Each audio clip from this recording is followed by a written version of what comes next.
Avant de plonger dans cette histoire incroyable, pensez à vous abonner à la chaîne et à activer la cloche. Ici, chaque récit a quelque chose à dire, et vous ne voudrez pas en manquer un seul.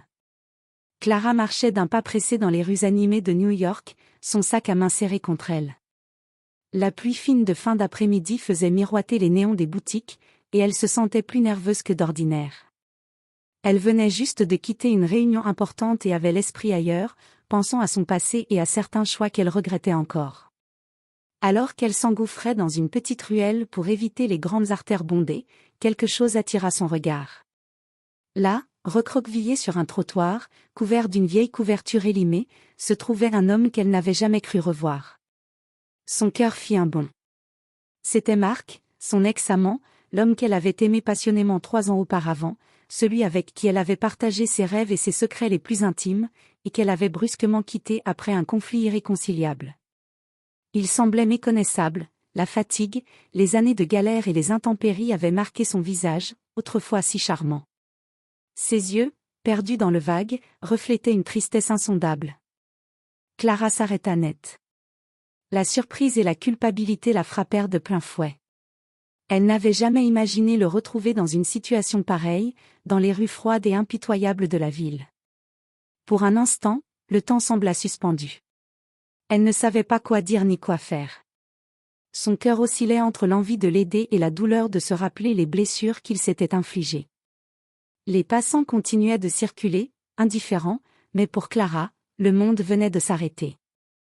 La réalité de sa situation la laissa sans voix, et elle comprit que cette rencontre allait bouleverser plus que sa journée, elle allait changer sa vie entière. Clara resta figée quelques secondes, incapable de détacher ses yeux de Mark. Elle avait toujours aimé son sourire, sa manière de voir le monde, mais ce sourire-là avait disparu, remplacé par une expression fatiguée, presque résignée. Ses mains tremblaient légèrement, et son sac, qu'elle tenait fermement, glissa presque de son épaule.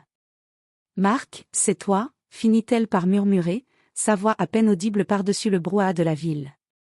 Il leva lentement la tête, surpris par cette voix qu'il reconnaissait immédiatement.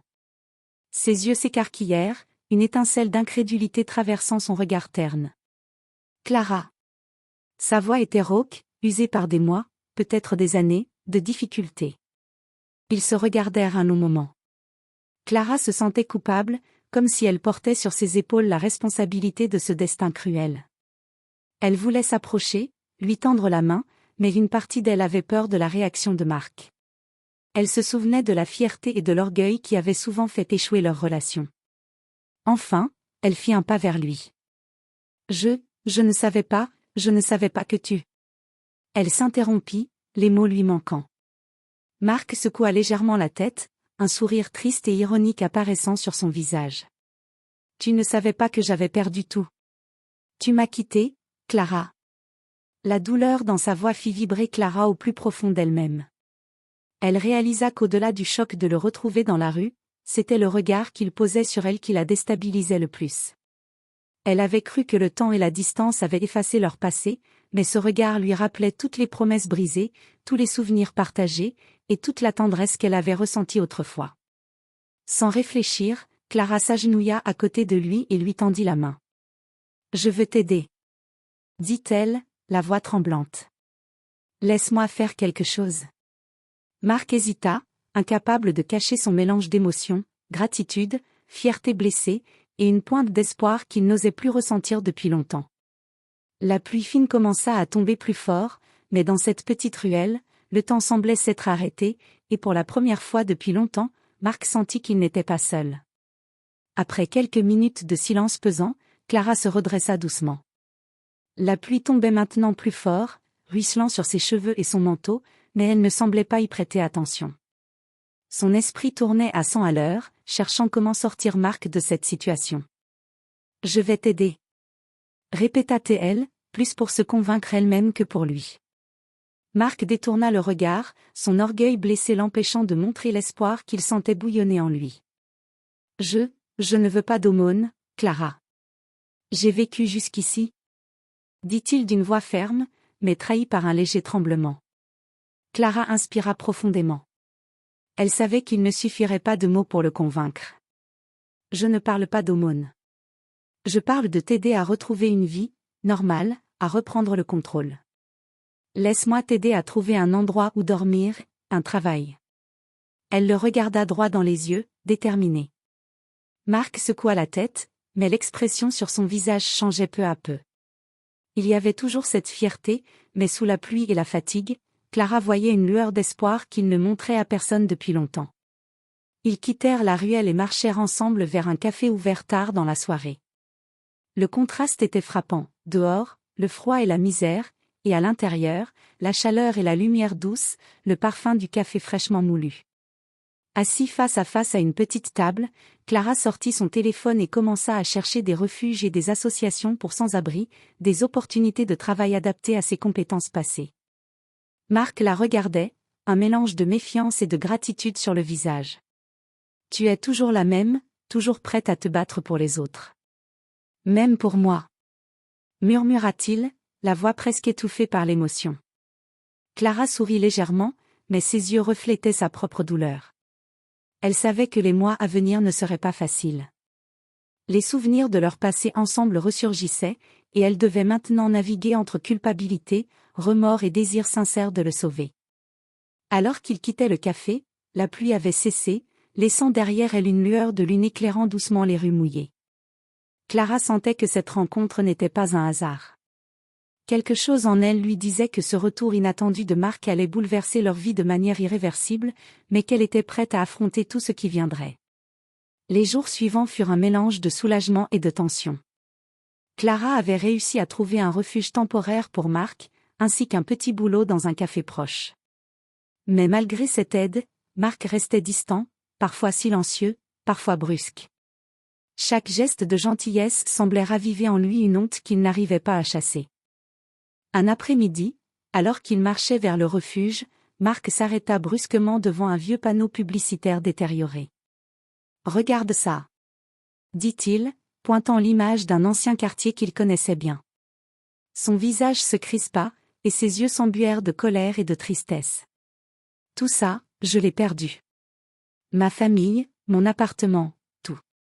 Et toi tu étais parti. » Clara sentit son cœur se serrer. Elle avait toujours redouté ce moment, celui où ils affronteraient les blessures du passé.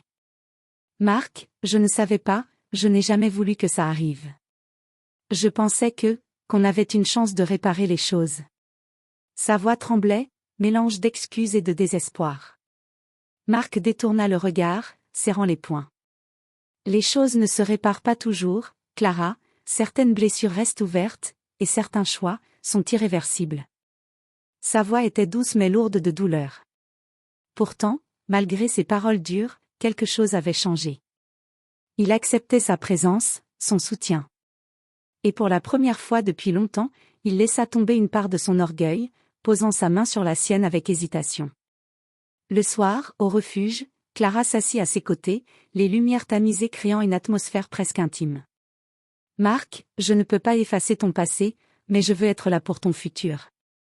Pour toi. » Marc baissa la tête, incapable de répondre immédiatement. Ses pensées étaient un mélange de honte, de gratitude et d'émotions refoulées depuis des années. Mais en silence, il savait que, malgré tout, Clara avait rallumé quelque chose en lui, une étincelle d'espoir qu'il croyait perdue à jamais. Alors que la nuit tombait sur la ville, ils restèrent assis côte à côte, chacun perdu dans ses pensées, mais un lien fragile mais réel commençait à se tisser entre eux. La route serait longue, semée d'obstacles et de souvenirs douloureux, mais pour la première fois depuis longtemps, Marc n'était plus seul. Quelques semaines avaient passé depuis la rencontre dans la ruelle. Marc avait trouvé un emploi stable dans un petit atelier de réparation, et sa dignité commençait à renaître. Mais la vraie épreuve n'était pas encore arrivée.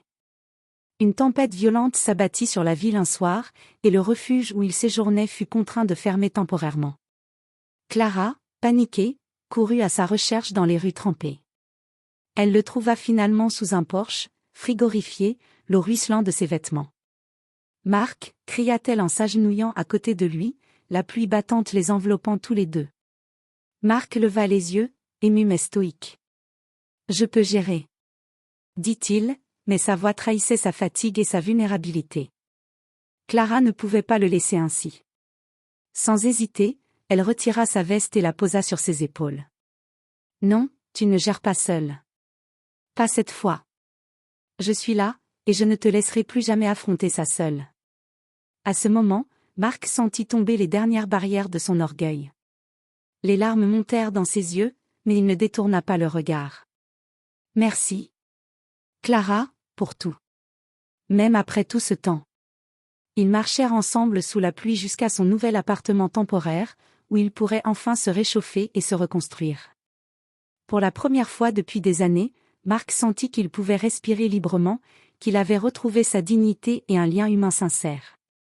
Clara, elle, ressentait un mélange de soulagement et d'émotion intense. Elle avait cru que cette rencontre serait un simple choc, un moment de culpabilité ou de regret, mais c'était devenu un point de départ. Non seulement pour Marc, mais aussi pour elle-même, pour réparer ce qui pouvait l'être et bâtir quelque chose de nouveau. Alors qu'ils s'installaient à l'intérieur, hors de la tempête, leurs mains se frôlèrent et cette simple proximité scella un pacte silencieux, peu importe le passé, peu importe les épreuves à venir, ils feraient face ensemble. Et, pour la première fois depuis longtemps, ils pouvaient croire en un futur où la douleur du passé ne les définirait plus. Le soir tombait sur la ville, et à travers la fenêtre embuée par la pluie, Clara et Marc regardaient les lumières briller, symbole d'un nouveau départ, d'un espoir retrouvé et d'un lien qui, contre toute attente, avait survécu aux épreuves les plus dures.